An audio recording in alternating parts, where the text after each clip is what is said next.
Assalamualaikum warahmatullahi wabarakatuh. Nama saya Eti Purnamasari. Saya mahasiswa dari Universitas Islam Negeri Mataram, jurusan Tadris IPA Biologi kelas 7A. Di video kali ini saya akan membahas tentang eksplorasi keunggulan lokal lobster dari Lombok untuk dunia, di mana lobster merupakan salah satu hewan air yang mempunyai nilai ekonomis lumayan tinggi karena dijadikan sebagai hewan hias atau hewan konsumsi untuk manusia. Lobster termasuk salah satu keluarga Crustaceae, yaitu udang-udangan yang memiliki bentuk dan ukuran sangat besar.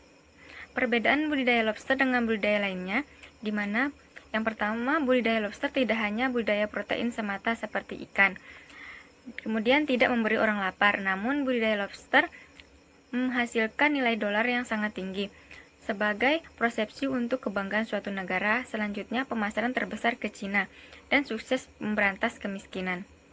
Penyebaran BBL di alam dibagi menjadi dua, yaitu non-sink population atau search, di mana pola kelimpahan BBL rendah dalam area yang sangat luas. Sumber rekrutmen lobster dewasa memiliki korelasi kuat. Tingkat sintasan 0,1%. Satu ekor survive dari 1000 ekor. Artinya dalam 1000 ekor terdapat satu ekor yang tumbuh menjadi lobster dewasa. Kemudian sink population, di mana pola kelimpahan BBL tinggi dalam area tertentu. Kemudian tidak ada korelasi yang kuat antara jumlah dewasa dan BBL. Dan tingkat sintasan yaitu 0,01%,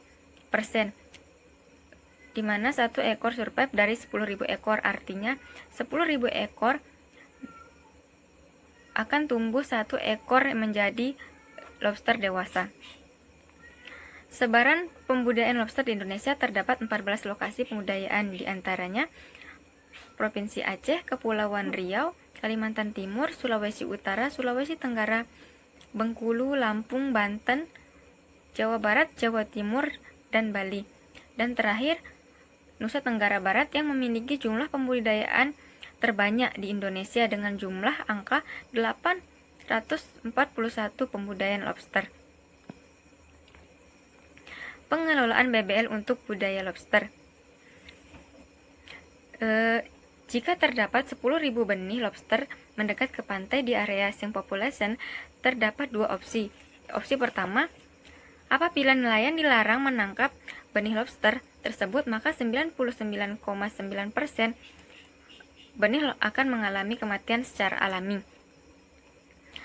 Kemudian terdapat satu benih lobster yang tumbuh menjadi lobster dewasa. Dan opsi kedua, apabila nelayan diizinkan menangkap benih lobster, akan dibudidayakan dengan SR 70%, terdapat 7.000 individu lobster dewasa. Dari hasil budidaya tersebut akan melakukan restocking 2% di alam.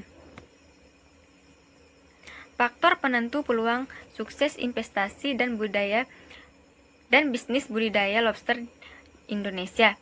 Yang pertama, iptek, keterampilan yang berujung pada peningkatan keterampilan. Kemudian efisiensi produk, selama produksi tidak efisien maka produk tidak akan sukses. Kemudian pasar. Selanjutnya yang keempat, dinamika politik, ekonomi, dan kebijakan pemerintah. Peluang dan tantangan. Peluang dan tantangan yang pertama, kinerja usaha pembesaran rendah, era transisi, masalah suplai pakan rucah dan non-rucah, kemudian lebih memilih penangkapan BCL. SR budidaya masih rendah, kalah efisien dengan produsen tetangga.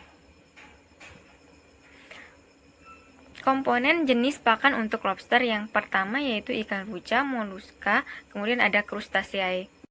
Kemudian adapun penyakit dalam budidaya lobster yaitu yang pertama red body disease, milky disease, black gill disease, big head syndrome, separate head syndrome.